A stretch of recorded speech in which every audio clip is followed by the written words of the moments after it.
A few weeks ago, someone asked me, Teacher Rhea, does it really matter what school I choose?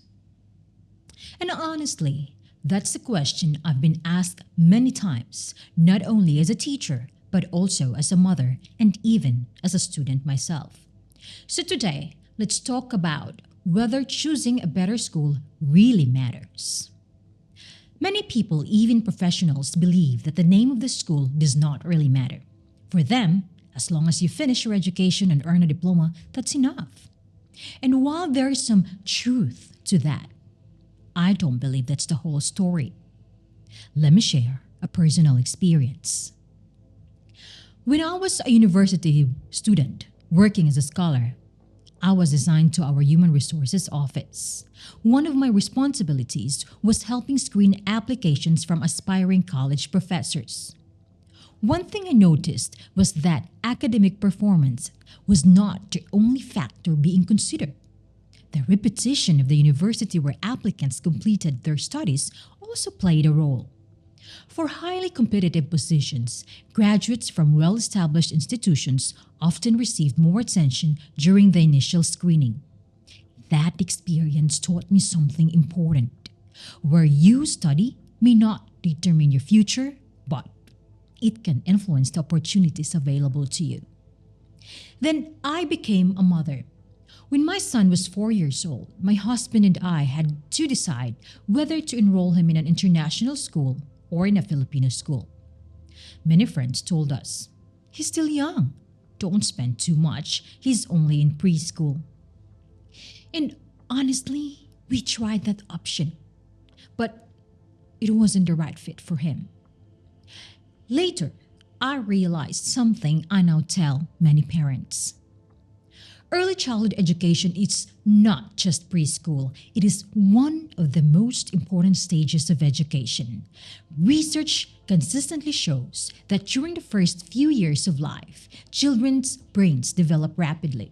The experiences they have, the environment they're exposed to, and the quality of teaching they receive all contribute to building the foundation for future learning. That doesn't necessarily mean the most expensive school is always the best.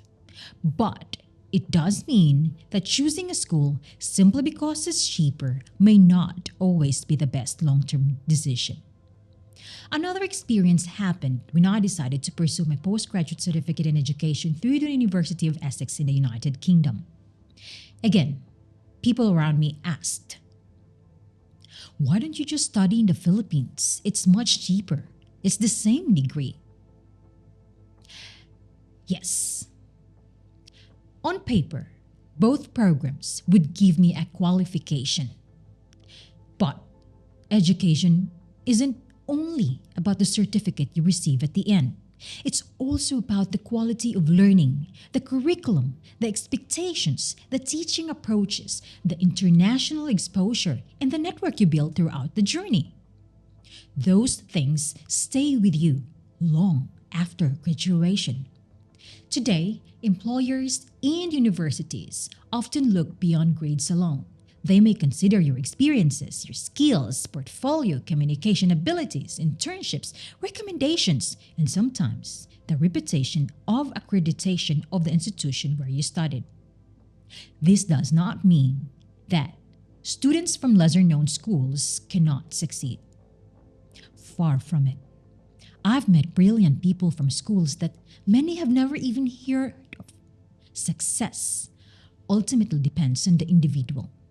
But choosing a school with strong teaching, a good learning environment, and a solid reputation can open additional doors and provide opportunities that might otherwise be more difficult to access. One more thing. When choosing a school, don't focus only on its name. Look at its curriculum, its teachers, its learning culture, its values, its opportunities outside the classroom. Because these are the things that truly shape a student's growth. Education is not an expense. It's an investment that no one can steal from you an investment that continues to grow throughout your lifetime. So, if you have the opportunity to choose a school that will change you, help you grow, and prepare you, well, for the future, choose it. Because sometimes the greatest return on investment is not something you can measure today. It's the opportunities that open years later because of the education you received. Thank you for listening or watching, and I'll see you in the next episode.